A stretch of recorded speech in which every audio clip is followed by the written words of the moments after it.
Here are some handy hints and tips about how to tune your guitar. Now I'm using an electric guitar today. I am also using a clip-on tuner. You can see at the head of the guitar. That is a vibration based tuner. Basically there is a sensor inside the clip and that is how it works out, how it's in tune. Some use microphones, typically acoustic guitars, and some tuners are pedal based or software based, and they are plugged between your guitar and whatever output, whatever amplifier or speaker that you're using. If you're using one of these plug-in ones, then make sure your guitar volume is all the way up. It basically gives your tuner a fighting chance. It's also a good idea, not crucial, but it's a good idea to have your bridge pickup selected, because you get the least amount of vibration here, whereas on your neck pickup you get a lot of movement, and that can sometimes give you false readings. Now, whatever kind of tuner that you're using, the next thing I'm going to say is particularly important, and as a tutor I see lots of students don't take any notice of this, and then they wonder why they're not getting the reading they expect to get. It's a couple of things, in fact. First of all, try to have your guitar in the position that you're going to play it. It doesn't sound like a big thing, but if you lay it flat or you hold it up like this, the way that you're holding it does actually affect the response that your tuner is going to give you.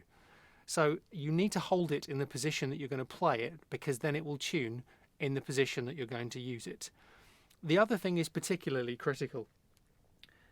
It doesn't matter what kind of guitar that you play, your strings are all connected and all pass through the same point.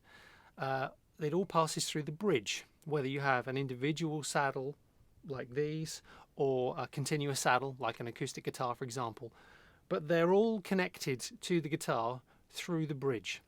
Therefore, if you pluck a single string, you make the bridge vibrate, which can set off sympathetic vibrations in all the strings. Now the trouble is, in amongst all this noise, your poor little tuner is trying to work out which note it is supposed to be reading.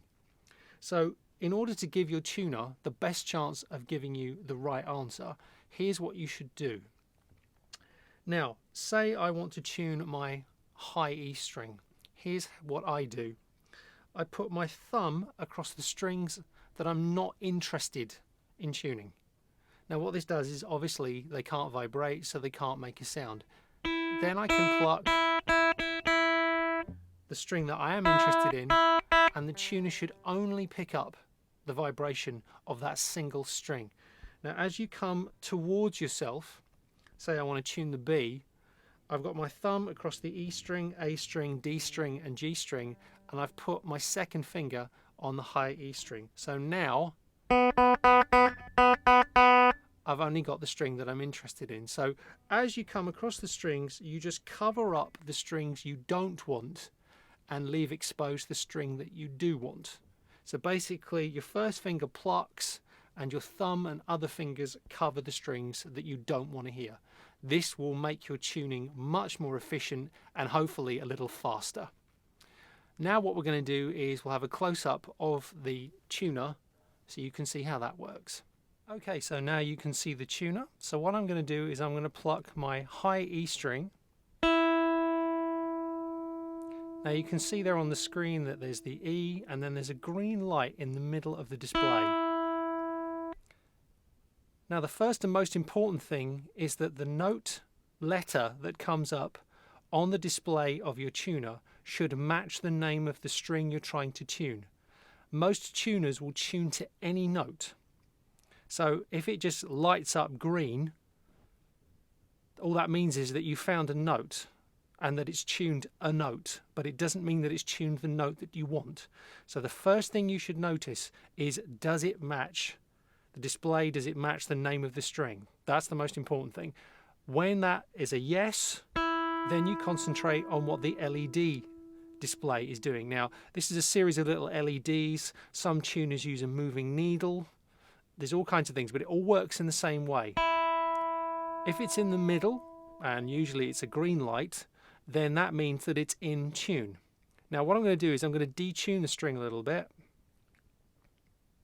Now you'll notice that there are red lights to the left of center. What this means is the string is a little bit flat. It's a little bit under the tuning that you need. So now I'm going to overtune it. And you see the green light's on, but that red light to the right is lighting up. And it means that I'm slightly overtuned. If I overdo it a little bit more, and a bit more, see, now I'm sharp, I'm too high, okay? So it's important when tuning to tune up to your note, like that, instead of being too high and tuning down to the note. The string is more likely to slip if you do that. So if you're too high, tune back down past the point where you need it to be in tune and back up, okay? Let's check the B string. Now, I'm my right hand, which you can't see, but I'm doing the thing I described earlier. I've got my thumb across the 4 strings before the B string, and then I've got my second finger on the E string. So now the B should be the only one I get. And you see that the B is slightly high, so I'm going to drop it down too low. And then gentle, regular plucks. And there we are, I'm in tune. Okay, let's do the G. G is very slightly under. You see, I'm making sure I get the right note before I worry about whether it's green or red. See? Too low, so up we go. And we're in tune. Let's check the D. D is fine. Let's check the A. Slightly too low, so there we go. And then finally the thick E string. All my fingers are covering up the strings I don't want to hear. The E is slightly sharp. Let's bring it a little bit under. And there we go. The E is actually the trickiest one because it's the string, it's the loosest, so it's the one that will move around most. So when you pluck this one, don't pluck it too hard. Otherwise, it'll just go backwards and forwards trying to figure out what it is you're trying to do. Right, let's strum a chord. And we're in tune. Okay, so if you just follow those simple ideas, your tuning should present no problems to you.